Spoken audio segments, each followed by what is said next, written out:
Salam alaikum Mazoul, bonsoir.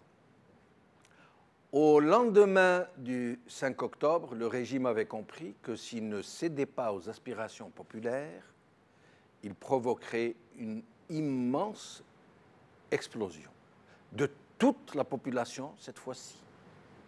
Et il savait que la prochaine serait massive, qu'elle entraînerait l'ensemble des Algériens dans la résistance à sa mainmise sur tout le pays.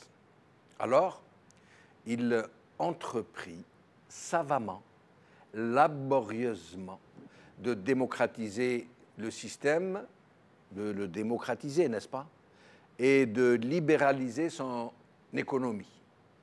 Mais à sa façon, en contrôlant de très près ce qui devait paraître comme une révolution démocratique. Et c'est ainsi qu'en un tournement, une presse dite indépendante sortit toute casquée du cerveau des maîtres du pays.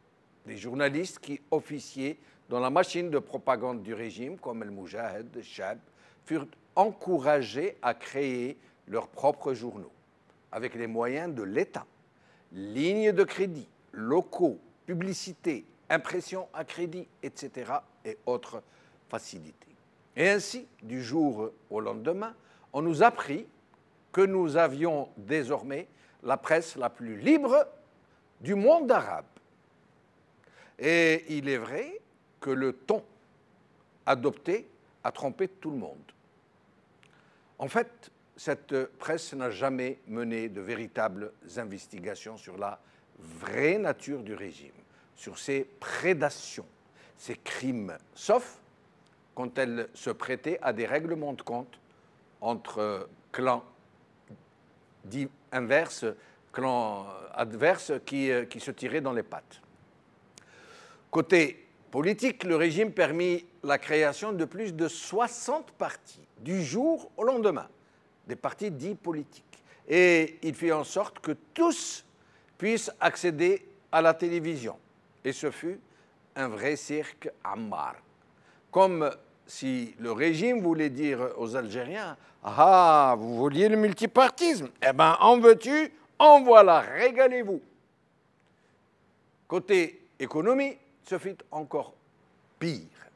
Après M. Blé, M. Médicament et autres M. Monopole, le régime entreprit de brader tout le secteur public à ses clientèles, à leur ouvrir des lignes de crédit faramineuses et à leur permettre de capter la quasi-totalité de l'économie nationale, la Sonatrach exceptée, même si autour d'elle, autour de Sonatrach, furent aménagés des espaces de soi-disant investissements qui rapportent en milliards de dollars, tous réservés à la nomenclatura et à ses clientèles. Et ainsi, petit à petit, doucement et sûrement, toutes les réformes consenties furent dénaturées, vidées de tout sens, réduites à des rôles de pure façade. Les années 90 furent celles qui achevèrent l'éradication en profondeur de tout ce qui avait fait croire que le pays se démocratisait. Le FIS fut dissous et les autres partis d'opposition furent tous, les uns après les autres, soit neutralisés, réduits au silence, soit tout bonnement corrompus, leurs dirigeants invités à se servir généreusement au râtelier qui leur était offert. Les débats politiques télévisés entre formations politiques opposées n'étaient plus qu'un souvenir.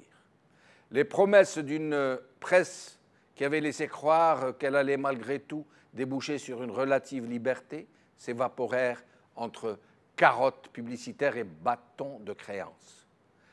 Des journalistes furent jetés en prison. L'un d'eux fut assassiné alors qu'il était en détention. De nouveaux milliardaires en dollars s'il vous plaît, frais désormais, sans même s'en cacher, avec les vrais tenants du régime. Le principal syndicat du pays est squatté par des milieux d'affaires aussi interlopes qu'ils sont intimement liés aux plus grosses fortunes du pays. Fortunes tout aussi interlopes. Tout a été perverti, systématiquement, jusqu'à des formations politiques dites de gauche, jusqu'à des partis islamistes, ou dits islamistes, jusqu'aux zaouïas, jusqu'aux universitaires, jusqu'aux organisations de masse et jusqu'à la famille dite révolutionnaire. À un ami à qui j'avais dit qu'il ne reste plus rien d'octobre 88, que ses promesses avaient été enterrées, définitivement enterrées. Il m'a répondu ceci. Ils ont essayé de nous enterrer, mais ils ne savaient pas que nous étions des graines. Aujourd'hui. HuffPost Maghreb, Rassemblement Action Jeunesse. Attention aux similitudes entre octobre 88 et aujourd'hui, par Latifa Abada. Liberté, il y a 29 ans, les événements d'octobre 88. 2017, le pouvoir face au retour de l'histoire, par Djilali B. Le matin d'Algérie, octobre 1988, ou Le Havre d'Ain Benyan, par Ammar Naït Messaoud. 5 octobre 88, 29 ans après, quel fruit. Et avec nous pour en parler, Ali Aïdjoudi, militant des droits de l'homme, ici avec moi sur le plateau. Merci Ali d'être avec nous. Bonjour. Sofiane Gilali, président de Gil Jadid. Merci Sofiane Gilali d'être avec nous. Avec plaisir. Et Khaled Ziyari, ancien cadre à la DGSN. Khaled Ziyari, merci d'avoir accepté notre invitation. Je vous remercie. Merci. Alors, avant de commencer à parler de 5 octobre à aujourd'hui, ce qui s'est passé, je voulais vous annoncer que M. Rachid Nekaz, très connu au demeurant, qui n'est plus à présenter, qui a été candidat aux élections présidentielles, a été agressé aujourd'hui à Paris, sauvagement agressé. Lui il parle de tentative d'assassinat commise sur sa personne. Nous allons vous montrer quelques images. J'avertis que les images sont choquantes, âme sensible, s'abstenir. Un petit extrait.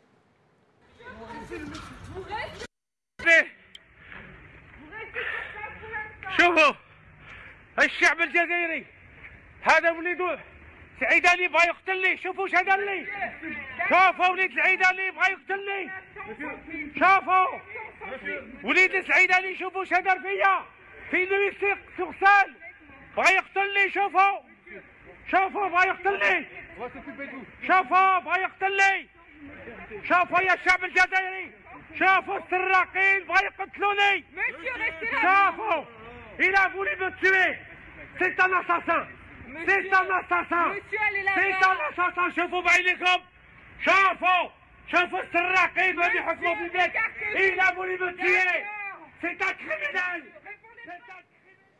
Alors, petit tour de table. Léa Djoudi, qu'est-ce que vous pensez de cette agression en plein Paris par le fils de Saadani? Nous dit Rachid Nekaz, nous n'en savons rien. C'est Rachid Nekaz qui le dit. C'est un acte ignoble qui est condamnable. Nous, pour eux, c'est des sujets. Donc, il ne fallait pas qu'on les dénonce, les montrer du doigt. Donc, ils sont dans leur rôle.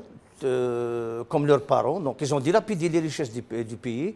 Et aujourd'hui, ils interdisent même aux gens de montrer ces gens-là. Donc, les indexer. Ils préfèrent rester dans l'anonymat et profiter de ce qu'ils ont dilapidé. Voilà. Donc, c'est un acte ignoble. Rappelons que Rachid Nekaz a été agressé sur le trottoir en face des biens de M. Saadani à Neuilly-sur-Seine. Absolument. En tout cas, pour moi, je ne partage pas tellement les méthodes aussi de Rachid Nekaz, sa façon de militer. Il ne veut pas se mouiller officiellement dans une lutte frontale avec le pouvoir. Il a même dit que le pouvoir est démocratique, ou démocrate à 85%. Donc moi, je ne partage pas. Sauf que dans des cas pareils, moi, je me solidarise avec Rachid Nekaz. Je condamne fermement cet acte ignoble et lâche. Sofiane Gilali, au sujet de cette agression contre un homme politique algérien, avant d'entrer dans le sujet d'aujourd'hui. Oh, je pense que tôt ou tard, le régime allait en venir aux mains, on s'y attend et à tout moment. Ce matin, j'ai fermement condamné cette violence qui a été Je faite vous à interromps, Chibouquet. Sofiane Gilani, vous êtes le seul homme politique qui a ouvertement condamné sur son espace Facebook, je voulais le signaler. Je vous en prie. Et j'ai exprimé mon soutien à Rachid Mekez. J'ai eu appelé aussi ses représentants ici pour leur dire de même. Il n'y a aucune raison qui puisse nous rendre admissible ce qui est inadmissible. C'est insensé, même s'il a un peu harcelé la famille Saadani, il n'avait qu'à déposer plainte. Ils sont dans un pays où l'état de droit est là et ils n'ont pas besoin de parler d'état civil. Et ils n'ont qu'à appliquer l'état de droit, ils auraient pu faire appel à la justice. Mais si vous permettez, c'est Béchenouk, depuis 3-4 jours, il y a eu plusieurs morts dans une ville à l'intérieur du pays, à Ain Baïda exactement, dans la wilaya de Soukbari. J'ai 3 noms, il y aurait probablement 2 autres mois qui auraient été tués, on ne connaît pas très bien les conditions. Je sais par contre qu'il y a des émeutes, c'est à la suite de ces émeutes qu'il y a eu ces morts, malheureusement, au cours des affrontements. Nous allons consacrer une émission à Al-Bayda. Si nous ne l'avons pas encore fait, c'est parce que nous manquions d'informations. Et vous savez très bien que les correspondants d'El Maghribia ne sont pas libres de leur mouvement. Ils sont très surveillés, empêchés de se rendre sur les lieux. Mais nous essayons d'avoir les informations d'autres façons.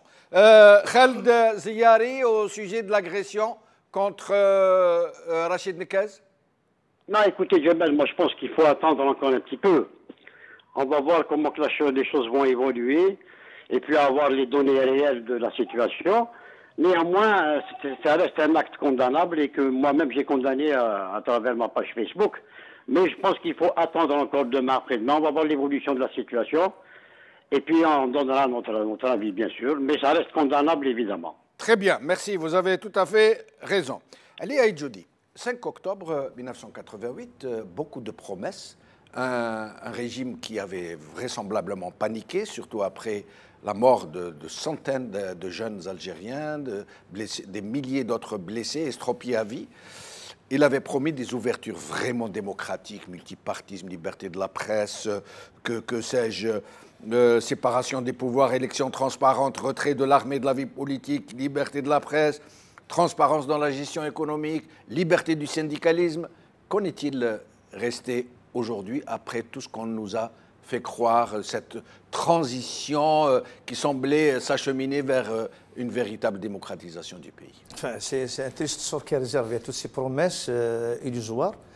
Et donc, il faut reconnaître d'abord que la transition a été mal gérée. Après, d'abord, je m'incline devant la mémoire des martyrs d'octobre 88 parce que il y a certains qui ont encore des séquelles jusqu'au jour d'aujourd'hui qui ne sont même pas reconnus et c'est des centaines.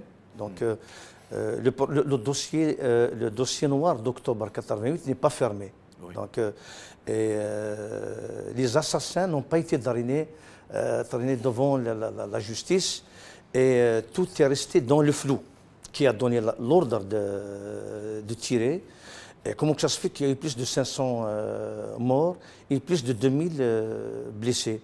Donc ça reste dans le dossier noir des assassinats du pouvoir militaire algérien. Et dans le cas d'octobre 88, Khaled Nazar lui-même a reconnu que il a donné ordre, sauf que ce n'est pas de tirer sur des gens, mais... il a dit hier, d'ailleurs, nous allons revoir sa déclaration tout à l'heure. Il a dit le problème, c'est qu'il tirait en l'air et qu'à terre, quand ça touchait... vous allez l'entendre vous-même. On va l'écouter tout de suite, je reviens vers vous. D'accord. Donc, voilà, M. Nazar qui s'exprime. Des manifestations de plus de 50 000 jusqu'à 75 000 hommes, malgré que, à l'époque, il y avait l'état de siège et interdiction de se rassembler. Parce que l'état de siège, c'est ça. Il y a interdiction de se rassembler, utilisation des armes uniquement pour faire disperser les gens, et dans des normes bien réglementées, à savoir on ne tire pas pour tuer, on tire pour faire disperser, le chef désigne une arme, tire dans les jambes, après avoir donné des formations, pour faire disperser les gens, c'est tout. Le malheur, c'est que les gens, la troupe qui n'avait pas l'habitude au maintien de l'ordre, tiraient soit par terre, soit en l'air. Et c'est là où ça fait le plus de dégâts. Parce que tirer par terre, vous avez 2 projectiles au lieu d'un. Vous avez l'enveloppe qui est en laiton, qui part d'un côté, et vous avez le noyau d'acier qui part de l'autre. Devant une foule, c'est là où ça fait des dégâts. Aujourd'hui, vous vous dites que notre riposte était disproportionnée par rapport à la nature des événements? Non, je ne dirais pas disproportionné. Je dirais que je regrette, bien sûr, qu'il y ait eu des morts, mais il n'y avait pas moyen de faire autrement. Allez, il dit non, on tirait dans les jambes. Le problème, il a dit, c'est quand on tirait en l'air et par terre, c'est là où ça fait. Et surtout, il dit que par terre, il y avait 2 projectiles, l'un en laiton, l'enveloppe de la balle, et l'autre, le noyau en acier, qui faisait donc 2 victimes au lieu d'un. Les militaires n'ont jamais tiré sur des gens. Hein. Ils ont tiré en haut, par terre, dans les jambes, hein, comme le printemps noir. Voilà. Aucune victime n'a été touchée en dehors de la tête et de la poitrine. Ça veut dire à hauteur d'homme. Absolument. Donc c'est de la foutaise. Ils se foutent de notre gueule, c'est des assassins, c'est des criminels. Maintenant qu'ils reconnaissent qu'ils ont assassiné des gens par erreur, qu'ils reconnaissent leur tort. Aujourd'hui, il y a des centaines de victimes d'octobre 88, de la décennie noire, du printemps noir, qu'ils reconnaissent leur tort, leur crime.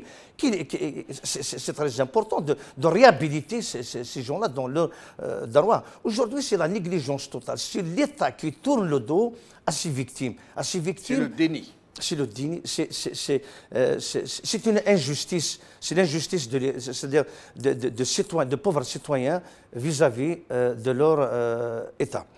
Maintenant, parlons de la gestion d'après octobre 88. Moi, j'estime que maintenant, avec du recul, on se rend compte des lacunes de ce que la classe politique de l'époque a raté. Vous imaginez que le FLN qui a mené le pays vers la catastrophe, et qui a été attaqué par les manifestants d'octobre 88. Absolument. Donc, les édifices qui symbolisent cet État... Qasma Avelen, les Muhafadat. Les Qasmat, les Muhafadat, beaucoup de symboles de l'État ont été attaqués parce que c'est pour dire que le mal réside dans ce pouvoir, dans cette armée, cette équipe qui gouverne depuis 1962 jusqu'à la date d'octobre 88. Eh bien, l'opposition de l'époque aurait dû, peut-être, je dirais, ils auraient pu refuser que le FLN et les gens qui ont mené le pays vers la catastrophe de gérer la transition. Donc, de refuser, c'est-à-dire la gestion du FLN.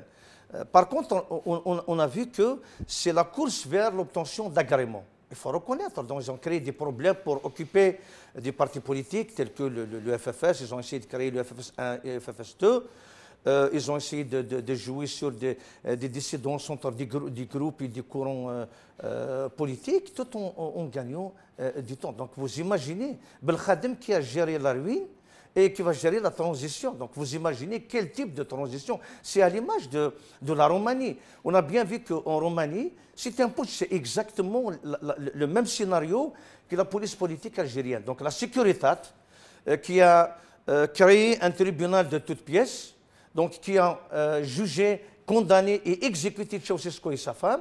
Ils ont jeté même des cadavres dans des morgues, pour faire croire, des morgues et tiré sur des morts pour faire croire que Ceausescu a assassiné, a tué. Donc nous l'avons exécuté. Eh ben, on a vu que les 5 ou les 10 premières années de la Roumanie, c'était la continuité de la politique, l'ancienne politique. Il n'y a eu de transition qu'à l'arrivée de Iliescu. Donc, par contre, malheureusement pour nous en Algérie, le silence de certains a fait que le pouvoir a géré la transition. Il a géré la transition en donnant des miettes. Quand il a ouvert, il a autorisé la création des journaux, de la presse libre, vous imaginez que les gens qui étaient dans le Moudjahid des Chab, qui faisait l'éloge du pouvoir, qui insultait tout le monde, toute personne qui critique le pouvoir, qui traitait tous les opposants de misérables et de traîtres. C'est eux qui ont créé des journaux et leur ont donné 3 années de salaire. C'est-à-dire, voilà, on te donne 3 ans de salaire, tu crées ton journal et tu es payé par l'État. Vous imaginez que ce type de comportement, ce type de journalistes vont créer réellement une presse libre avec une nouvelle mentalité, avec la nouvelle donne. Jamais c'est de la foutaise. Absolument. Donc, autre chose. Les jeux étaient faussés au départ. Dès le début. Voilà. Le fait d'accepter que le FLN gère la transition, la classe politique de l'époque, y compris Ahmed, ont été induits en erreur. Ils ont été induits en erreur parce qu'ils ont accepté que la source du mal va gérer la transition. Racham Hamida. Donc automatiquement, le résultat, c'est ce qu'on constate aujourd'hui. Vous allez voir qu'ailleurs, le premier acte, c'est d'ouvrir des radios libres, des chaînes de télévision libres. Ah non, la télé et la radio, ils n'ont pas joué. 29 ans après, il n'y a pas de radio libre. Oui.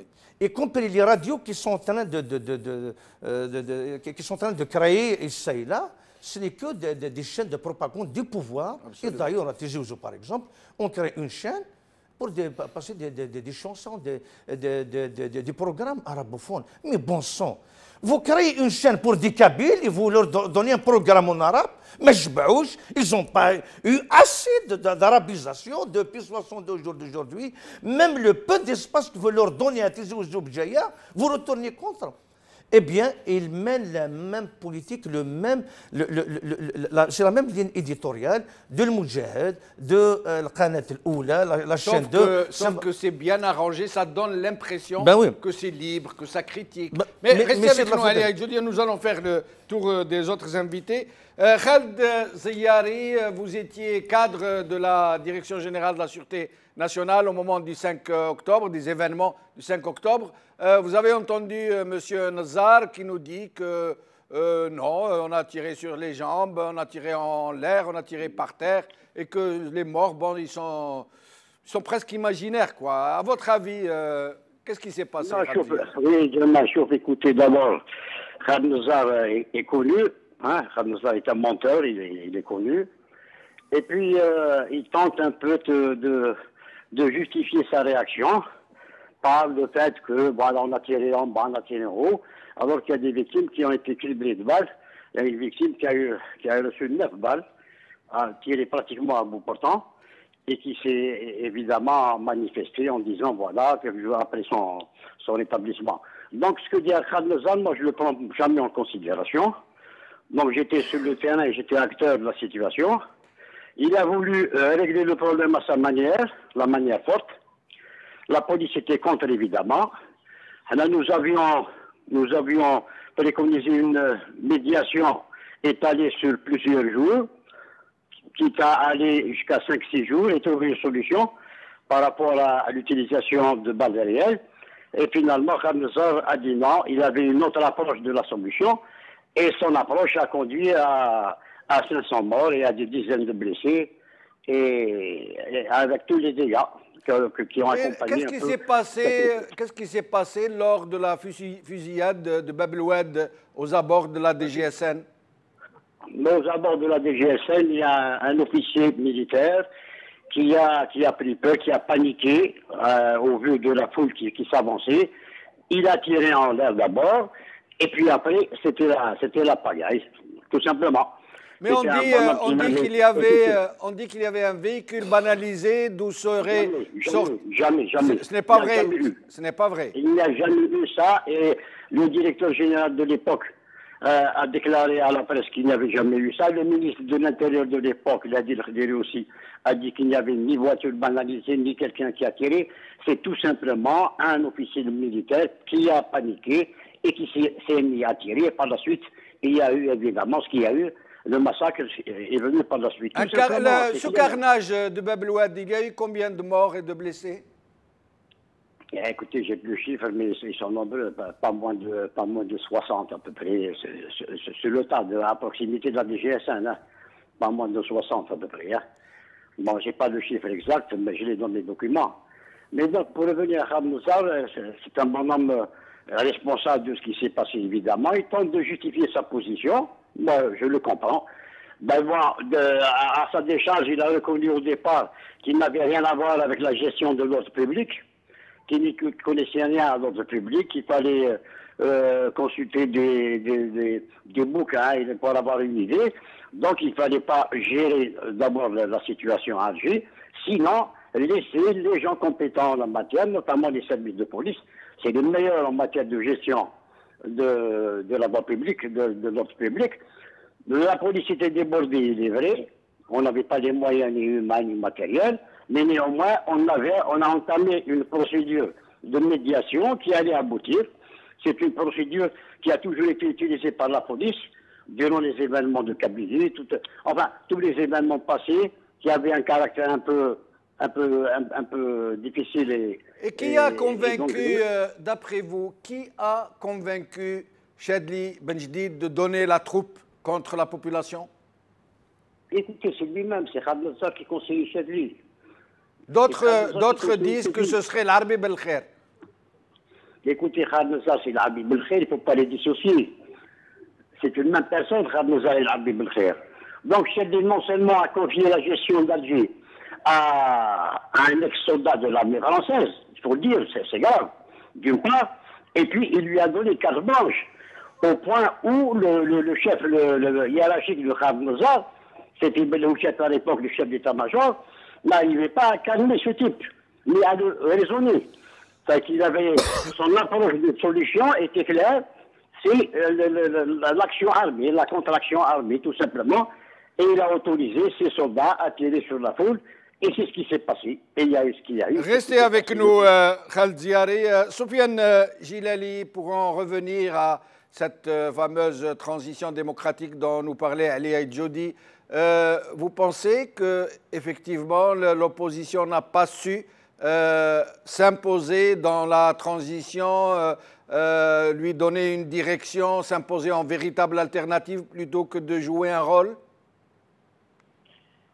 Oui, c'est clair que l'opposition n'avait pas su s'imposer, mais il ne faut pas demander l'impossible aussi. Il faut se remettre dans le contexte. En 88, l'Algérie avait déjà vécu 27 ans de régime unique, le parti unique, personne n'avait le droit de faire une association, même pas une association de quartier. Tout était verrouillé et il est forcément très très difficile de demander à ce qu'une classe politique émerge d'un seul coup comme ça, capable de comprendre ce qui se passait et d'être en dehors du système, alors que l'Algérie était entièrement un système. Donc il faut être réaliste. C'est une période de confusion où il y a eu beaucoup de choses et le contraire. Le régime lui-même était en pleine contradiction. C'est pas pour rien qu'il a exposé. D'ailleurs, la théorie explicative d'octobre 88 n'est pas encore définitive parce que on ne sait pas jusqu'où il y a eu manipulation d'une partie contre une autre, jusqu'où le régime lui-même est impliqué dans cette opération. Je pense que globalement, il faut penser que l'Algérie avait à peine quelques décennies d'une expérience socialisante à parti unique où il y a eu éradication de toute classe intellectuelle en dehors de celle qui était à l'intérieur du régime, qui servait en tant que technocratie. Je crois qu'il n'y avait pas tellement le choix pour notre société que de vivre quelques soubresauts. Le malheur est qu'au lieu qu'à la sortie de ces soubresauts, on aille vers la construction d'un état de droit, d'une véritable démocratie, là, toutes les cartes se sont mêlées. Il y a eu des courants idéologiques extrêmement puissants pour des raisons historiques aussi, qui n'ont pas joué le jeu de la démocratie et ça a fait... Et vous-même, Soufiane Jilali, qui étiez un jeune homme politique qui s'engageait dans une mouvance avec d'autres de vos camarades à l'époque, vous y avez vraiment cru que ça aurait pu déboucher vers une véritable transition, vers une véritable démocratie, vers un véritable état de droit? Vous y avez cru à ce moment-là? Oui, personnellement, j'y avais cru, d'autant plus que j'étais à ce moment-là comme vous dites, jeune chercheur à l'étranger, j'aurais pu faire ma carrière là-bas, mais j'avais senti qu'il y avait une possibilité pour que la démocratie s'installe dans mon pays. Et j'ai dit, je n'ai pas le droit de rester loin pendant que les autres s'impliquent pour construire l'avenir du pays. Donc je l'ai fait en toute bonne foi, en toute bonne conscience, et je ne regrette absolument rien du tout. Maintenant, qui est-ce qui aurait pu faire une transition maîtrisée, raisonnable et productive? Ça aurait dû être le pouvoir en place, parce qu'il avait les éléments en main, il connaissait les hommes, il connaissait les institutions, il avait en main l'argent, il avait le pouvoir. Mais je crois qu'eux-mêmes ont été dépassés par l'histoire, ils n'ont pas su gérer, ils n'ont jamais compris qu'est-ce qui se passait vraiment dans le fond dans la société. Bien sûr qu'à la surface, il y avait des enjeux politiques, des histoires de postes, d'argent, d'avantages à en tirer, etc.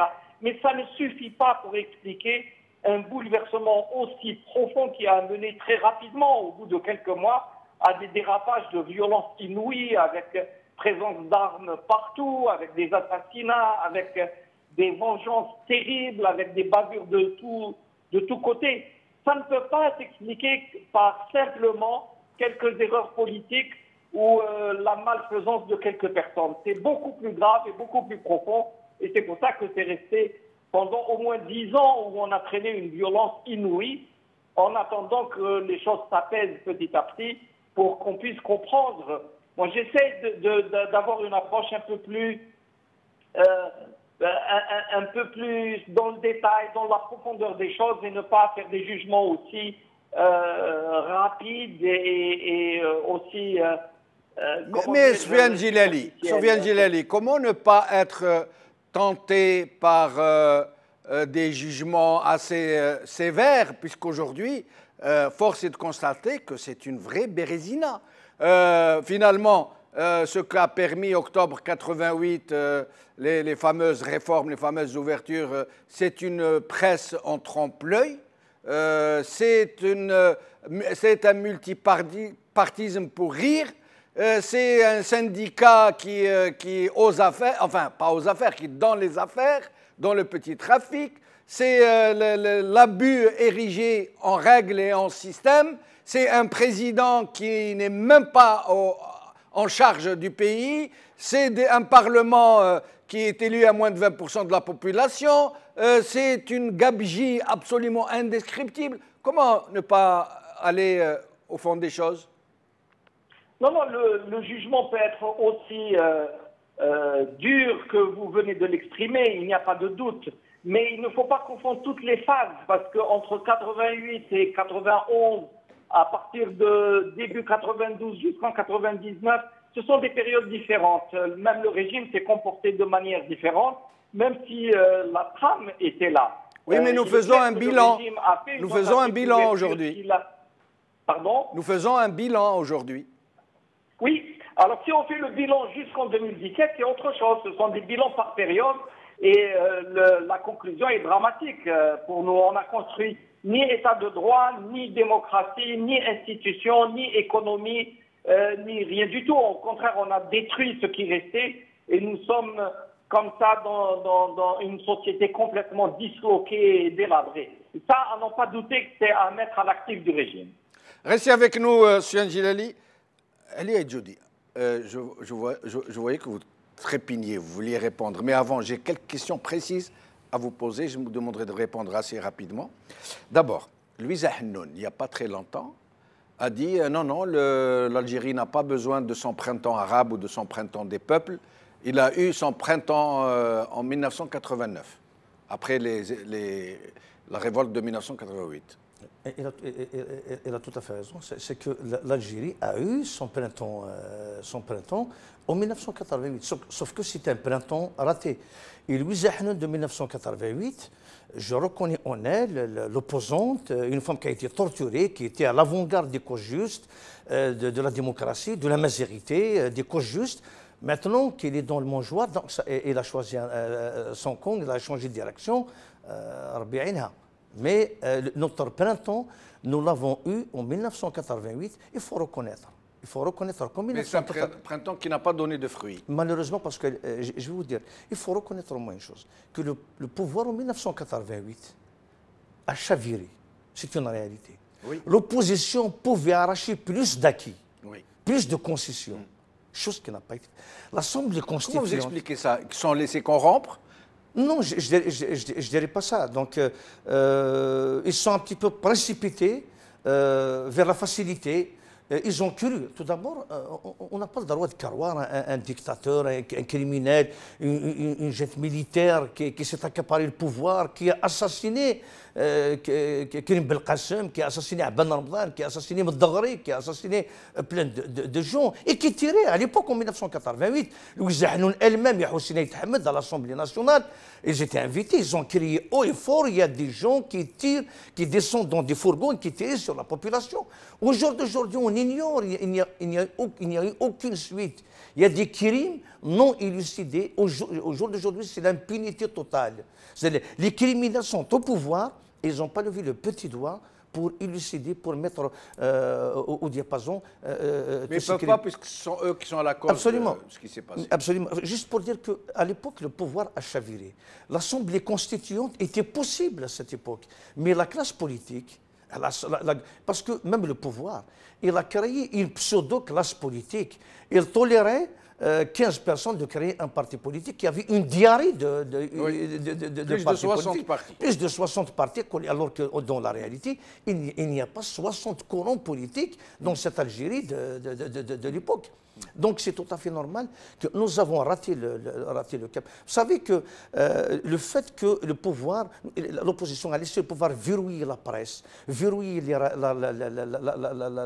radios, les chaînes radiophoniques, verrouiller la télévision et ne pas créer d'autres... Là, c'est une grande concession. Le fait de laisser l'Assemblée nationale, ici du parti unique, gérer la transition, c'est une concession de taille. Il faut reconnaître qu'à l'époque, la loi 90-31 qui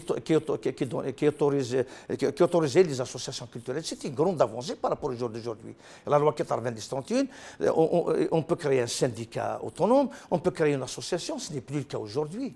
Et donc, l'opposition de l'époque a laissé, manœuvrer. Même le fait d'aller courir derrière les municipalités de l'époque, parce que le pouvoir a jeté un os. Et tout le monde était derrière. Malheureusement, le code communal n'a pas changé. Le maire n'est qu'un petit fonctionnaire, khmez, chez un chef de daïra. Est-ce que le fait de créer cette profusion de petites activités, j'allais dire, de petits fonds de commerce politique, est-ce que justement ce n'était pas fait exprès pour noyer le poisson? Donc c'était l'objectif. Et le pouvoir réellement, il a réussi à noyer d'abord les grands courants politiques et les personnalités politiques qui étaient influentes, qui exerçaient une autorité morale sur la population. Donc ils sont devenus insignifiants devant cette multitude de partis microscopiques. Donc, au point, les gens n'ont rien compris. Donc, voter pour qui, sur qui, pourquoi, c'est qui. Il y a des nouvelles têtes, il y a des gens, Bahar Sahara, il y a quelqu'un qui traite les journalistes de pompe. Enfin, on a vu de toutes les couleurs. Sauf que c'était plus du spectacle. Et on a raté l'opportunité. Parce que je vais te dire, Djamel, si on ne fait pas réellement un vrai constat, un vrai diagnostic, la même situation de 88 peut se reproduire demain. Elle peut se reproduire demain. Avec ce pouvoir qui risque de tomber un jour ou l'autre, il peut y avoir des contradictions à l'intérieur même de ce système corrompu. Donc à tout moment, il peut y avoir un vide et l'opposition ou la société civile et le peuple doit assumer ses responsabilités. Si on ne tire pas les leçons du passé, si on ne tire pas les leçons de nos erreurs en tant que peuple, en tant que population, en tant que société civile, en tant que militant de partis politiques, eh bien les mêmes erreurs vont se reproduire, le même système va s'adapter de nouveau à la nouvelle situation telle que l'on fait depuis 88 à ce jour. Et j'ai une question pour vous, la même d'ailleurs que j'ai posée à Khaled Ziari. Alors, tout le monde s'était étonné que la Kabylie, région contestataire par excellence depuis 1963, qui a toujours été à l'avant-garde de la contestation politique, tout le monde s'est étonné qu'elle n'ait pas été présente en octobre 88, mais d'une façon très remarquée. Et ces derniers temps, nous apprenons de plus en plus que les services de sécurité, à travers justement certains activistes, certains politiciens kabyles, ont tout fait pour que la Kabylie ne suive pas, parce qu'ils ont compris que si la Kabylie rejoignait le mouvement du 5 octobre, c'en était fini pour le régime. Et ils ont réussi à dégoupiller la situation et la Kabylie n'a pas marché. Comment expliquez-vous ça? Moi, je vous renvoie au livre de Khaled Fazagart, notre ami Khaled Fazagart, dont je ne retiens pas le nom du livre, je m'excuse, mais dans un refrain, dans un paragraphe, il cite ceci, c'est-à-dire que des personnalités politiques ont été reçues à la présidence de la République. Yahya Abdel-Nour, Hachmine Djoudi Flessia Forbé et Saïd Sadi. Donc ils étaient reçus, et quand ils étaient reçus, donc l'Arabie Belkhair s'est excusé auprès d'eux en disant qu'on s'excuse, la dernière fois chez était là, mais cette fois-ci, alors Hachmine Djoudi et Yahya Abdel-Nour ont compris que Saïd Sadi était déjà reçu auparavant. Donc le pouvoir a misé sur la neutralité de la Kabylie. Alors, certains racontent qu'ils ont averti certains activistes tels que Sadi en leur disant que cette fois-ci, si la Kabylie bouge, ça sera le feu et le sang. Mais d'un autre côté, quand on voit l'évolution de la situation, la création d'un parti politique avant même l'adoption de la nouvelle constitution, les rôles qui ont été attribués à une nouvelle classe politique, on comprend qu'il y a eu des complicités à l'intérieur même de la Kabylie. Et je vais vous dire une chose. Justement, qui a reçu une rafale d'un gendarme le 6 octobre. Parce qu'il distribuait des tracts pour appeler la Kabylie à rejoindre les autres Algériens. Absolument. Voilà. Il n'a pas accepté, lui qui était à l'avant-garde du MCB, des Kochus, de la majorité, des droits de l'homme, parce que Ma'atoub Belounes, en premier lieu, il est militant des droits de l'homme. Il faut le souligner. Eh bien, on lui a tiré dessus pour l'assassiner. Pour qu'il ne distribue pas ses tracts et pour qu'il n'appelle pas la Kabylie à rejoindre le 5 octobre. Absolument. Donc, la volonté de neutraliser la Kabylie avec la complicité de l'intérieur même de certains activistes politiques de l'époque a fait que la Kabylie n'a pas bougé.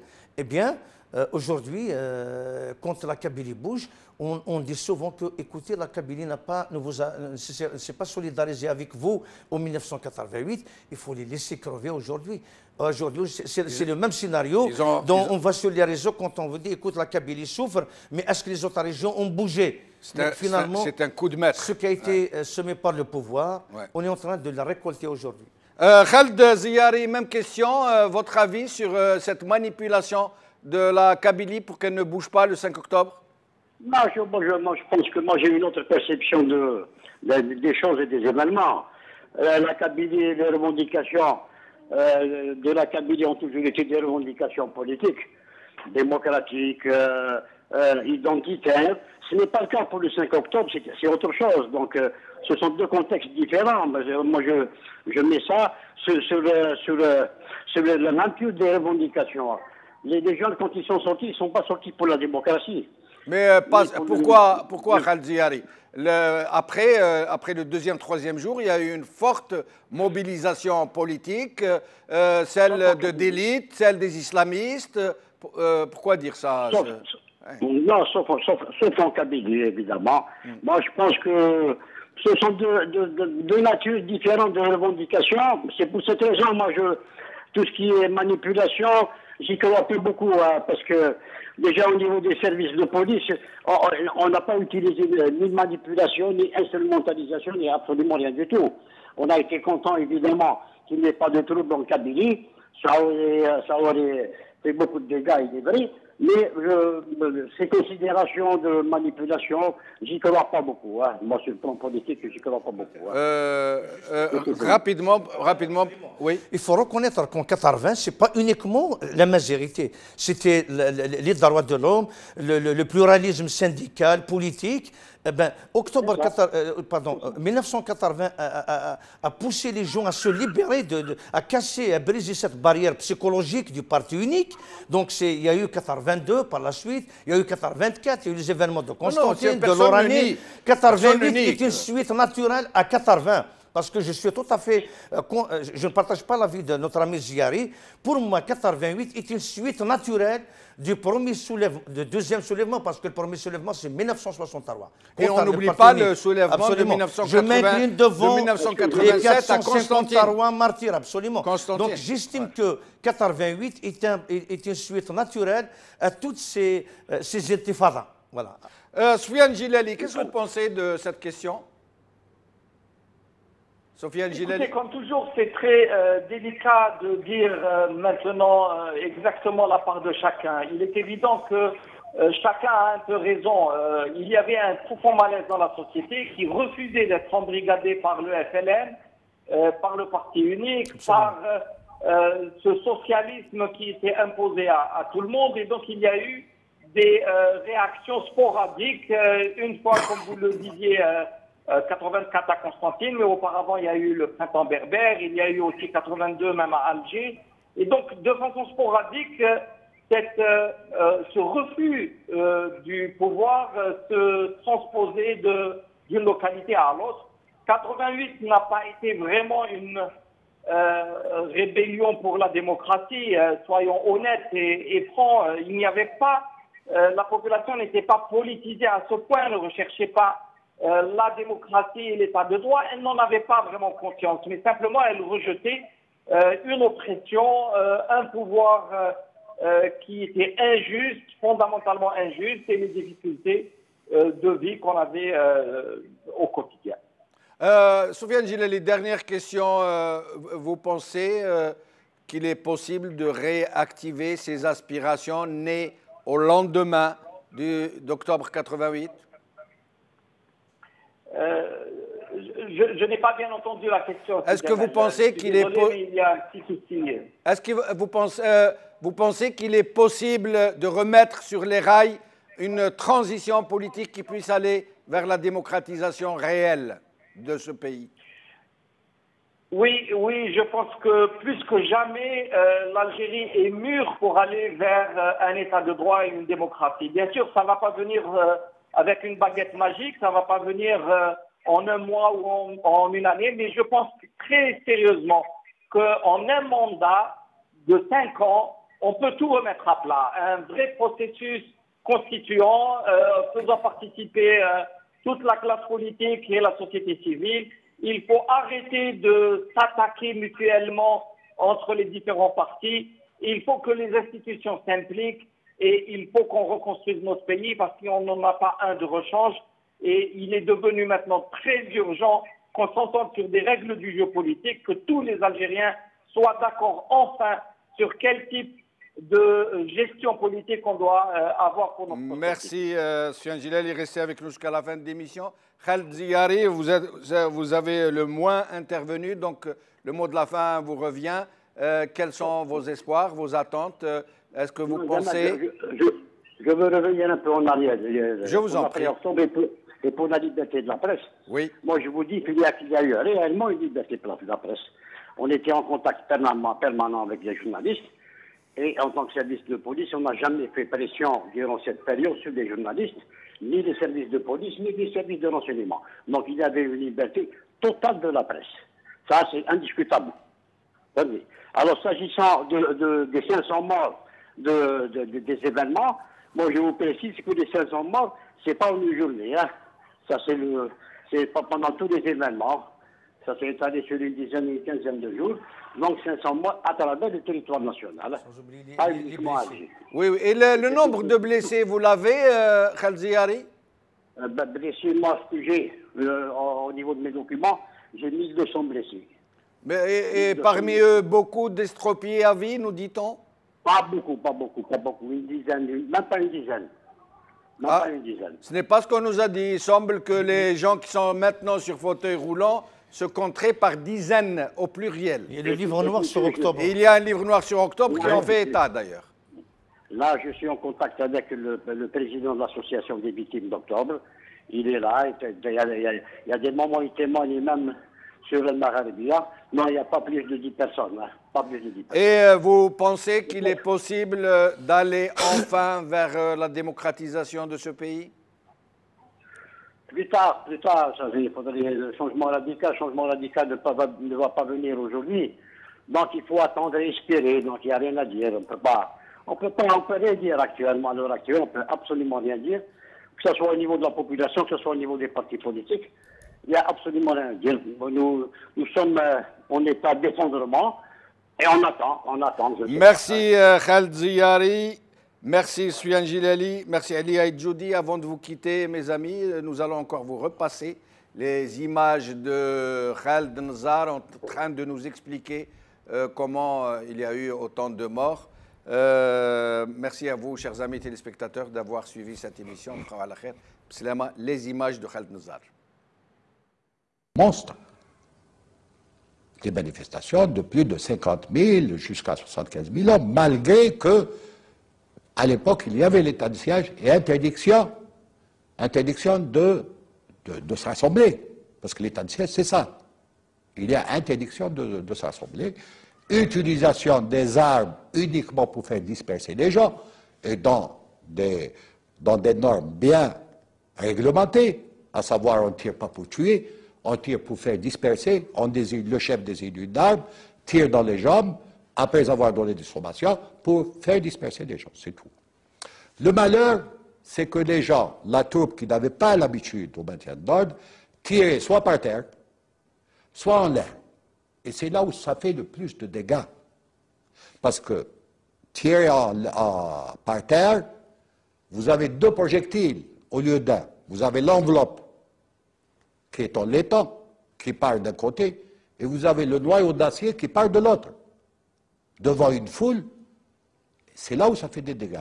Aujourd'hui, vous vous dites que notre riposte était disproportionnée par rapport à la nature des événements? Non, je ne dirais pas disproportionné. Je dirais que je regrette, bien sûr, qu'il y ait eu des morts, mais il n'y avait pas moyen de faire autrement.